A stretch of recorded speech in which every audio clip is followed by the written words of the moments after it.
కర్నూలు జిల్లా రాజకీయాలు వేడెక్కాయి. ఆదోని పోలీసుల తీరుపై బీజేపీ తీవ్ర ఆగ్రహాన్ని వ్యక్తం చేస్తోంది. అక్రమ కేసులను వెంటనే ఎత్తివేయాలని డిమాండ్ చేస్తూ ఏప్రిల్ 4ను డెడ్ లైన్ గా ప్రకటించింది. ఈ గడువులోగా చర్యలు తీసుకోకపోతే పోలీస్ స్టేషన్ ముట్టడి తప్పదని బీజేపీ రాష్ట్ర కార్యవర్గ సభ్యుడు సుప్రీంకోర్టు న్యాయవాది డాక్టర్ పురుషోత్తం రెడ్డి తెలిపారు.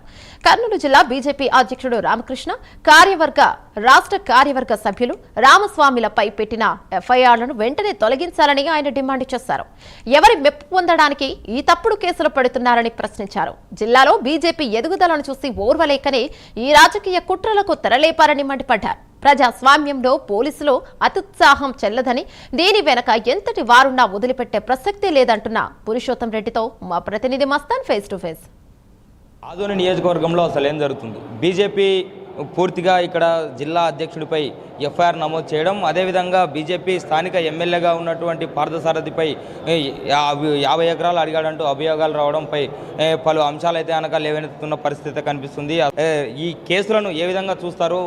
పూర్తిగా అయితే అనక మనతో పాటు డాక్టర్ పురుషోత్తం రెడ్డి గారు ఉన్నారు. వారిని అడిగి తెలుసుకునే ప్రయత్నం చేద్దాం. సార్ చెప్పండి, ఇప్పుడు వాస్తవంగా 18వ తేదీ అయితే కనుక బీజేపీ జిల్లా అధ్యక్షునిపై కేసు నమోదు కావడాన్ని ఏ విధంగా చూస్తారు? ఇది బీజేపీ అనే పేరు తెచ్చి రామకృష్ణ మీద కేసు రిజిస్టర్ అయితే మాకేం సంబంధం లేదు, కానీ రామస్వామి మీద, రామకృష్ణ మీద వ్యక్తిగతంగా అయితే మాకు బీజేపీ పేరు ఎందుకు తెచ్చిన దీని వెనక తప్పకుండా రాజకీయ కుట్ర ఉంది, రాజకీయ కోణం ఉంది. ఎందుకు ఇంత ఖచ్చితంగా చెప్తున్నా అంటే, ఏ వ్యక్తి మీదైనా ఒక కేసు నమోదు చేసినప్పుడు తండ్రి పేరు రాస్తారు, వయసు పేరు రాస్తారు, వాళ్ళ ఊరి పేరు రాస్తారు. ఇక అట్లా రాయకుండా రామకృష్ణ, అక్కంతోట రామకృష్ణ బీజేపీ జిల్లా అధ్యక్షులు, పోలంకి రామస్వామి సీనియర్ బీజేపీ అధ్యక్షులు అని రాష్ట్రం వల్ల ఈ రాజకీయ కుట్రలో ఎవరు ఉన్నారు? ఈ పోలీసు వాళ్ళు ఈ ప్రశాంత్ అనే వ్యక్తి 18/3/2026 సాయంకాలం 6 గంటలకు పోయి కంప్లైంట్ ఇస్తే ఇమ్మీడియట్గా ఎఫ్ఐఆర్ ఇష్యూ చేయడంలో ఉద్దేశం ఏం వాళ్ళది?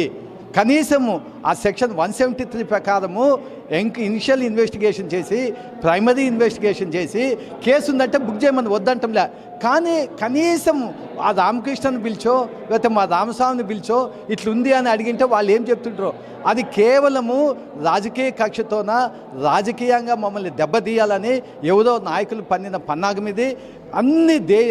మన రాష్ట్రంలో అన్నిటికంటే కూడా కర్నూలు జిల్లాలో బలంగా ఉన్న పార్టీ బీజేపీ పార్టీ. ఇప్పుడు ఈ విధంగా మేము ఎదుగుదల అవుతున్నామని ఎట్లా కొట్టాలని మా రామకృష్ణ జిల్లా అధ్యక్షుని మీద, మా రామస్వామి మీద, ఇంకా అధ్వానం ఏమంటే బీజేపీ ఎమ్మెల్యే మీద కూడా ఆరోపణలు చేస్తున్నారు. ఇది ఎక్కడ దారితీస్తుందో నాకైతే తెలియటం లేదు. ఆ అవనిగోల్డ్ ఎండి వెంకటేశ్వర్లు అంట ఆయన పేరు. ఆయన ఏమంటాడు? ఎమ్మెల్యే బెదిరించినాడు, 50 ఎకరాలు నాకు రాసిస్తావా లేకపోతే చంపుతామని బెదిరి. చాలా అది మీడియాలో ఇప్పుడు కూడా హల్చల్ అవుతున్న పరిస్థితి. 50 ఎకరాలతో ఇవ్వకపోతే కనుక నీ మీద కఠిన చర్యలు తీసుకుంటా, లేకపోతే కనుక అది జరగకుండా చేస్తానని కూడా ఎమ్మెల్యే చెప్పినాడని కూడా అతను స్వయాన మీడియాను రిలీజ్ చేసిన, మీడియా ముఖంగా చెప్పడం జరిగింది. వీడియోను కూడా రిలీజ్ చేయడం. ఇదే ఎట్లా సార్ ఎమ్మెల్యేది? ఒకే ఎమ్మెల్యే ఉన్నాడు జిల్లాలో, ఆ ఎమ్మెల్యేపై ఇలాంటి ఆరోపణ లేదు. అదే నేను చెప్తున్నా. ఇప్పుడు బీజేపీ ఉన్న ఒక ఎమ్మెల్యే మీద ఈ విధంగా ఆరోపణలు చేయడం నిజంగా చాలా దురదృష్టకరం. అయితే ఒక బీజేపీ ఎమ్మెల్యే మీదే, పాశ్చాత్య మీద కాదు, రామకృష్ణ మీద చేసినాడు, రామస్వామి మీద ఈ ప్రశాంత్ ఆయన చేసినాడు. ఆయన ఆ వెంకటేశ్వర ఆవనిగోల్డ్ ఎండి నాకు విలేకరుల సమావేశం పెట్టినాడంటే ఇక్కడ ఎక్కడ పెట్టినా నాకు తెలియదు, కానీ ఆ కాపీ నాకు వచ్చింది. కాపీలో చాలా సీరియస్ అలిగేషన్ చేసినాడు. ఆ నీలకంఠ ఆయన బీజేపీ ఆయన, నాగరాజు గౌడ్ అని బీజేపీ ఆయన, ఇంకేవో పేర్లు రాస్తూ వీళ్ళందరూ పోలీస్ స్టేషన్లో పోయి చాలా సివిల్ కేసుల్లో డిస్ప్యూట్ చేసి కోట్లు సంపాదించిన రాస్తారు. ఈయనకి ఎక్కడి నుంచి వచ్చింది ఇన్ఫర్మేషన్ అని. నిజంగా అట్లా జరిగింటే మాత్రము మేము బాధ్యత వహిస్తాం దానికి. కానీ ఆయన అది కూడా రాసినాడు, నీలకాంతం మీద, ఆయన అన్న మీద 3 కోట్ల రూపాయలు అప్పుడు అడిగినారు, అవినీతి జరిగిన దాంట్లో క్రిమినల్ కేసు పెండింగ్ ఉంది. ఇవన్నీ ఎక్కడి నుంచి వచ్చాయి ఆయనకి ఇన్ఫర్మేషన్ అని. కాబట్టి వీటి మీద విచారణ జరపాలా.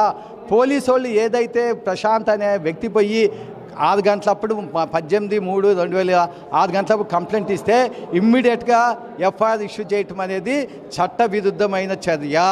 దీని వెనక ఏ రాజకీయ నాయకుడు ఉన్నాడు, ఏ రాజకీయ పార్టీ ఉంది, ఏ రాజకీయ వ్యవస్థ ఉంది, ఏ విధవ నాయకుడు ఉన్నాడు అనేది బయట రావాల్సిందే.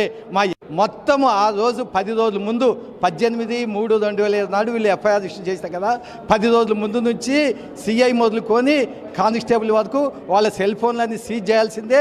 ఎవరెవరు ఎక్కడి నుంచి ఫోన్లు వచ్చి బయట పెడతా, దీని మీద హైకోర్టుకు పోతాము.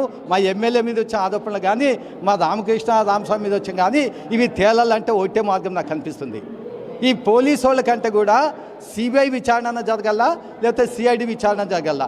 భవిష్యత్తులో ఇట్లాంటి ఆరోపణలు చేసే ముందు ఒళ్ళు దగ్గర పెట్టుకొని చేయాలని ఎవరైతే ఆరోపణలు చేస్తామో వాళ్ళకి చెప్తున్నా. ఈ ఎఫ్ఐఆర్ ఇష్యూ చేసిన దాంట్లో పోలీసు వాళ్ళు పాత్ర ఎంత, 173 సెక్షన్ చదివినారా లేదా, చదవకుండానే ఎఫ్ఐఆర్ ఇష్యూ చేస్తే 248 సెక్షన్ 248 ప్రకారం ఏం జరుగుతుందో అది జరిగే తీరుతుందని చెప్తున్నా.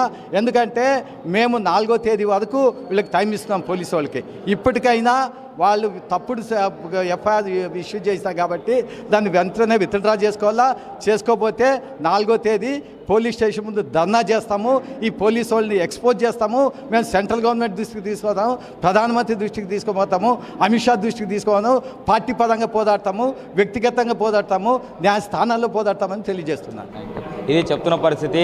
పోలీసుల పూర్తి తప్పిదాలు ఉన్నాయి. ఆ ఎఫ్ఐఆర్లో పూర్తిగా ఎలాంటి వాస్తవాలు లేవు. రాబోయే రోజుల్లో వీటిపై ఈ సుప్రీంకోర్టులో, హైకోర్టులో కూడా కేసులు వేస్తాము. రాబోయే రోజుల్లో పూర్తిగా సిఐ కాడ నుంచి పూర్తి కానిస్టేబుల్ వరకు కూడా కాల్ రికార్డు తీసి విచారణ చెప్తున్న పరిస్థితి కనిపిస్తుంది. కెమెరామెన్ రాజుతో మస్తాన్, కర్నూలు నుంచి.